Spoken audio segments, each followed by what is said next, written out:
મોરેશિયસના પ્રધાનમંત્રી નવીન ચંદ્ર રામ ગુલામે વારાણસીના દશાશ્વમેઘ ઘાટ પર ગંગા આરતીના દર્શન કર્યા। મોરેશિયસના પ્રધાનમંત્રી નવીન ચંદ્ર રામ ગુલામે ગુરુવાર સાંજે પોતાની ભારત યાત્રા દરમિયાન પવિત્ર નગરી વારાણસીના સુપ્રસિદ્ધ દશાશ્વમેઘ ઘાટ ખાતે વિશ્વવિખ્યાત ગંગા આરતીમાં ભાગ લીધો હતો।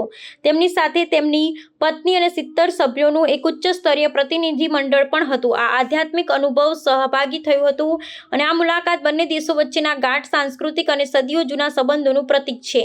રામ ગુલામ અને તેમનું પ્રતિનિધિમંડળ રવિદાસ ઘાટથી વિશેષ જલયાન દ્વારા દશાશ્વમેઘ ઘાટ પહોંચ્યા હતા, જ્યાં ઉત્તર પ્રદેશના રાજ્યપાલ આનંદીબેન પટેલે તેમનું સ્વાગત કર્યું હતું। ગંગા નદીમાં પૂરની પરિસ્થિતિને કારણે આરતીનું આયોજન ઘાટના ઉપર આવેલી ઇમારતની છત પરથી કરવામાં આવ્યું હતું। પ્રધાનમંત્રી રામ ગુલામે ગંગા નદીને પુષ્પાંજલિ અર્પણ કરીને આશીર્વાદ મેળવ્યા હતા।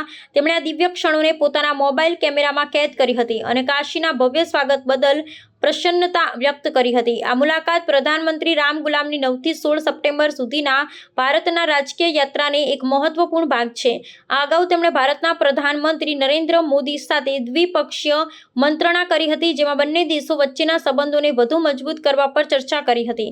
વારાણસીમાં ગંગા આરતીના દર્શન બાદ રામ ગુલામ કાશી વિશ્વનાથ મંદિર અને ત્યારબાદ અયોધ્યાની મુલાકાત લેશે, જે તેમની આ યાત્રાના સાંસ્કૃતિક અને આધ્યાત્મિક મહત્વને રેખાંકિત કરે છે।